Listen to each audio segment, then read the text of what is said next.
বাচ্চা হাজ্জাজ বিন ইউসুফ, এই লোকটা বড় বাচ্চা ছিল একটা দেশের। তার পূজারা এসে বলতেছে, ও বাচ্চা, আপনার কারণে আমরা রাস্তাঘাটে যেতে পারছি না। বলে কেন? বলে আজকে আপনার সবাই জালেমের বাচ্চা জালেম বলে, আজকে আপনার কাফেরের বাচ্চা কাফের বলে।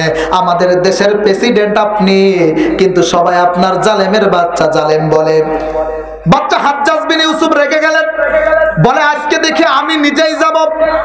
একটা লোককে বলতেছে, মুরব্বীকে বলতেছে, ও মুরব্বী বাবা, আসলে বলেন তো বাচ্চা হাজ্জাজ বিন ইউসুফ লোকটা কেমন? কে বলতেছে? আপনারা মনে আলোচনা বুঝতেছেন না। বাচ্চা নিজেই বলতেছে বাচ্চা হাজ্জাজ বিন ইউসুফ লোকটা কেমন। ওই লোকটা বলতেছে, ও তো জালেমের বাচ্চা জালেম, ও তো কাফেরের বাচ্চা কাফের। ওর কি মাথা ঠিক থাকবে? ওই লোকটাকে বলতেছে, আপনি কি জানেন আমি কে? বলে না। বলে আমি নিজেই বাচ্চা হাজ্জাজ বিন ইউসুফ। ওই লোকটা ভয় পেয়ে গেছে। ওই লোকটা বাচ্চা হাজ্জাজ বিন ইউসুফ রে বলতেছে, ও বাচ্চা, আপনি কি জানেন আমি কে? বলে না, আমি আপনাকে চিনি না। বলে আমি এই গ্রামের ওই লোকটা যারে মাসে 2 বার মাথা খারাপ হয়, আজকে তার পয়লা দিন। কথা হয়তো বোঝেন নাই। আজও আমরা যাদের জালেম বলতেছি, আমরা যারা নেতাদেরকে বলতেছি, কিন্তু আজও আমরা কিছু মানুষ পাগল বলেই বেঁচে যাচ্ছি। কথা বলেন ঠিক কিনা? হজে যাইতেছিল, চিল্লায় বলেন কোন হজে যাচ্ছিল? আরো জোরে। নফল হজে যাইতেছিল। আর একটু সাউন্ড বাড়াও ভাই। নফল হজে যাইতেছিল, হঠাৎ করে দেখে তার 7 বছরের বাচ্চা কান্নাকাটি করে।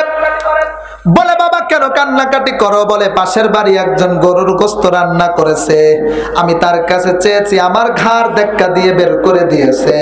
ও বাবা, আমাকে একটু গরুর গোশত দেয় নাই। ওই এলাকার ওই আব্দুল্লাহ ইবনে মুবারক সবচেয়ে ধনী মানুষ ছিল। জানতে পারে আমার ছেলেকে ঘাড় ধাক্কা দিয়ে বের করে দিয়েছে। আব্দুল্লাহ ইবনে মুবারক চোখের পানি ছেড়ে দিয়ে কান্দে আর বলে, মাবুদ, হাদিস শরীফে পড়েছি যে গ্রামে সবচেয়ে বেশি ধনী মানুষ থাকবে, কমপক্ষে ঈশান নামাজের পর 40টা গরিব মানুষকে দেখবে ঠিক মতো খাচ্ছে কিনা। এবার সবাই চিল্লায় বলেন, চতুল, এই ধনী তো অনেক আছে, একটাও খুঁজে পাবেন? ঘর ঘর চেক করে। আব্দুল্লাহ ইবনে মুবারক সেই বাড়িতে গিয়েছে, তার ছেলেকে যে ধাক্কা দিয়েছে, তাকে বলতেছে, আমার ছেলেকে কি কারণে ধাক্কা দিলে? বলে, হুজুর, আপনি তো এই এলাকার ধনী মানুষ, কিভাবে আপনাকে বলবো? আজকে 3 দিন হয়ে গেল চুলায় আগুন জ্বলে না, বিবি বাচ্চাকে খাওয়াইতে পারি না। হঠাৎ করে কাজের সন্ধানে গিয়েছিলাম, যাই দেখি ওখানে একটা মরা গরু শুয়ে আছে, ওখান থেকে কিছু গোশত সংরক্ষণ করে বিবি বাচ্চাকে খাওয়াইলাম। ও হুজুর, মরা গরুর গোশত না দিয়ে যদি আপনার ছেলেকে অন্যায় করে থাকি, মেহেরবানি করে আপনি মাফ করে দেবেন। আব্দুল্লাহ ইবনে মুবারক চোখের পানি ছেড়ে দিয়ে কান্দে আর বলে, ও মালিক, আমি তো ফরজ হজ করেছি, নফল হজে যাইতেছিলাম, আমি আর নফল হজে যাব না, আমি হজের টাকা সেই এতিম মিসকিনকে দান করে দিলাম। বলি সুবহানাল্লাহ। সেই গরিব মানুষ ব্যবসা বাণিজ্য করে খায়। হঠাৎ করে 45 দিন পর তার বন্ধু এসে বলতেছে, ও আব্দুল্লাহ ইবনে মুবারক, তুমি হজ থেকে কবে আসলে? বলে, আমি এবার হজে যাই নাই, আমি হজের টাকা এতিম মিসকিনকে দিয়েছি। বলে, সত্যি করে বলো, তুমি হজ থেকে কবে আসলে? আব্দুল্লাহ ইবনে মুবারক কি হজে গিয়েছিল নাকি? এবার সে হজে যায় নাই। বলে, আমি যখন নবীর রওজা মুবারক জিয়ারত করি, তখন আমি নিজে দেখেছি তুমি নবীর রওজার সামনে দাঁড়িয়ে আছো। আমি যখন মক্কা শরীফ তাওয়াফ করি, ও আব্দুল্লাহ ইবনে মুবারক, আমি নিজে দেখেছি তুমি মক্কা শরীফ তাওয়াফ করতেছো। বলে, আমি তো এবার হজে যাই নাই। আল্লাহ তাআলা ফেরেশতাদের মাধ্যমে ওই রাতে তাকে স্বপ্ন দেখায়, ও আব্দুল্লাহ ইবনে মুবারক, তুমি হজে যাই নাই তো কি হয়েছে? তুমি হজের টাকা এতিম মিসকিনকে দিয়ে দিয়েছো, ওই ওসিলা করে ওই বছরে যত মানুষ হজ করেছে ওই দানের ওসিলা করে আমার আল্লাহ ওই বছরের সমস্ত হজ কবুল করে নিয়েছে। তাহলে কি 14 বার হজ করা লাগে? একবার হজ করেন, বাকি টাকাগুলো আপনি এতিম মিসকিনকে খাওয়া, আল্লাহর আরশ খুশি হয়ে যাবে, বলি সুবহানাল্লাহ। আমরা হজ করি যারা কোটিপতি, কিন্তু গরিব মানুষকে দেখি না। বর্তমান সময়ে বাংলাদেশে গরিব মানুষের আর বাইসে থাকার সময় নাই, আছে না নাই? এমন একটা সময় হয়ে গেছে বর্তমান সময়ে, আমরা যারা গরিব মানুষ আছি এদের দিকে কেউ খেয়ালও করে না, ঠিক কি না? মুসলমান এটা মুসলমান না। আপনি যতবার নামাজ পড়তে পড়তে কপালটা কালো করে ফেলান, আর ওই এতিম মিসকিনকে যদি না খাওয়ান, এক ওয়াক্ত আল্লাহর দরবারে নামাজ কবুল হবে না। পৃথিবীর কোন আলেম এটা খণ্ডিত করতে পারবেন? এই জন্য আমরা নামাজ পড়ার সাথে সাথে আমরা এতিম মিসকিনকেও দেখবো। তাই মুসলমান দাবি করে কয়টা কারণে জাহান্নামে যাবে? সবাই বলেন। তার প্রথম নাম্বার কারণ কি? বেনামাজি। শোনেন, আমার থেকে এখানে অনেক জ্ঞানী মানুষ বসে আছে, কিন্তু এখন এই 1-1.5 ঘন্টা আপনারা কিন্তু আমার ছাত্র, আমি যা বলবো ছাত্রর মতো উত্তর দেবেন। বাবা রাজি আছেন তো ইনশাল্লাহ? প্রথম নাম্বারটা কি? এটা একটা ক্লাস। প্রথম নাম্বারটা কি? বেনামাজি। দ্বিতীয় নাম্বারটা কি? এতিম মিসকিনকে খাইতে দিত না। ইনশাআল্লাহ মুখস্থ করে ছাড়বেন। ওয়ালাম নাকুনু তুইমুল মিসকিন ওয়া কুননা নাখুদু মাআল খাইদিন। যারা সমালোচনায় লিপ্ত থাকে, যারা সমালোচনায়, এই গ্রামে আমি জানি সমালোচনা নাই, সেজন্য এটা আর বাদ দিয়ে দিলাম। নাকি আছে? আমি তো জানি যে এই গ্রামে সমালোচনা নাই। হায় রে সমালোচনা! হুজুর আপনাকে খুব ভালোবাসে, আপনার জন্য জীবন দেব, আবার একটু পরে চার দোকানে যে বলে ওই হুজুরে যদি একটু ঠ্যাং ভাঙতে পারতাম। এমন লোক আছে না নাই? কম না বেশি? এরকম লোক আছে না? আব্দুল্লাহ ইবনে উবাই রাসূলের সাথে যে আলেম বসে আছে, শুনেন একটা কথাও মিথ্যা বলতেছি কিনা। আব্দুল্লাহ ইবনে উবাই রাসূলের সাথে ইফতারি করেছে, রাসূলের সাথে নামাজ পড়েছে, আবার কাফের মুশরিকের সাথে এসে আমার রাসূলকে হত্যা করার চেষ্টা করছে, ঠিক কিনা? এরকম আব্দুল্লাহ ইবনে উবাই এই মসজিদে, এই পাড়ায়, এই মহল্লায় আছে না নাই? বাচ্চা হাজ্জাজ বিন ইউসুফ, এই লোকটা বড় বাচ্চা ছিল একটা দেশের। তার পূজারা এসে বলতেছে, ও বাচ্চা, আপনার কারণে আমরা রাস্তাঘাটে যেতে পারছি না। বলে কেন? বলে আজকে আপনার সবাই জালেমের বাচ্চা জালেম বলে, আজকে আপনার কাফেরের বাচ্চা কাফের বলে।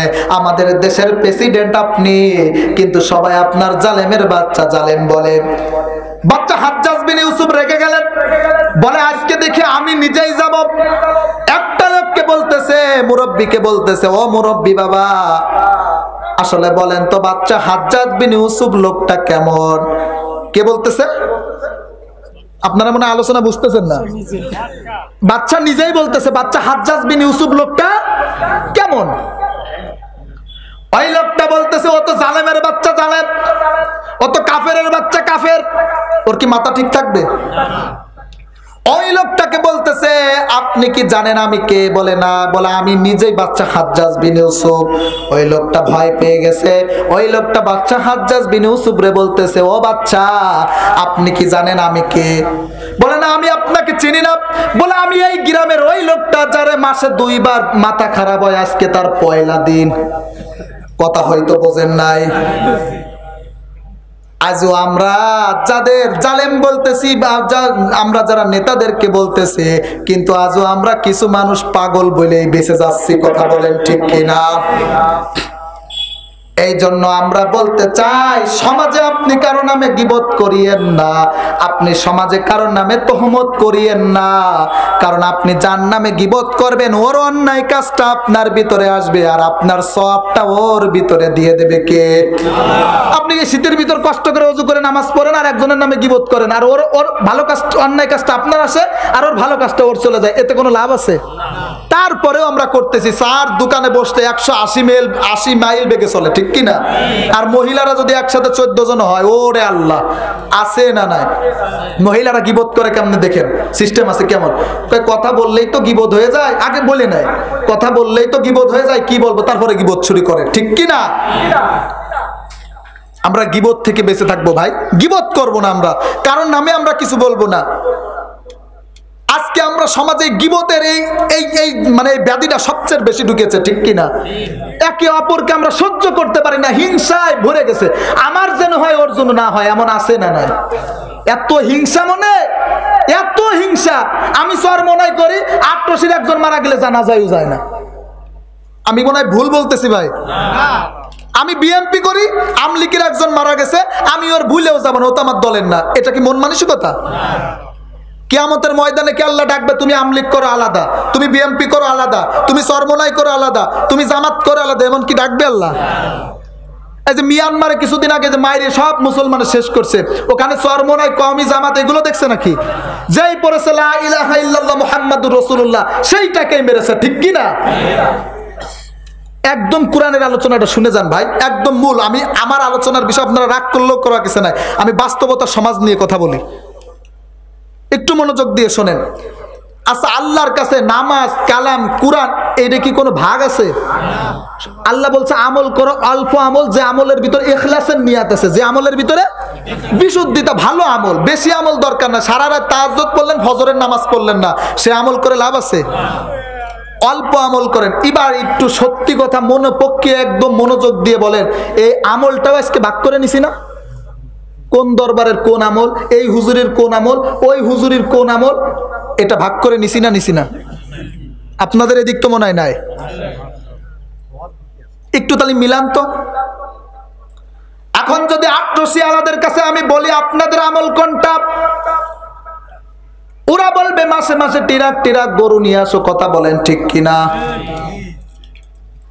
এখন যদি আমি বিএমপি আলাদের কাছে বলি ভালো আমল কোনটা, বলবে ঘন ঘন মিছিল মিটিং করা, কথা বলেন ঠিক কিনা? এখন যদি জামাত আলাদের কাছে বলি ভালো আমল কোনটা, ওরা বলবে দিন রাত 24 ঘন্টা হরতাল দিয়া, কথা বলেন ঠিক কিনা? এখন যদি আওয়ামী লীগের সরকার কাছে বলি ভালো আমল কোনটা, ওরা বলবে 41 সাল পর্যন্ত ক্ষমতায় থাকা।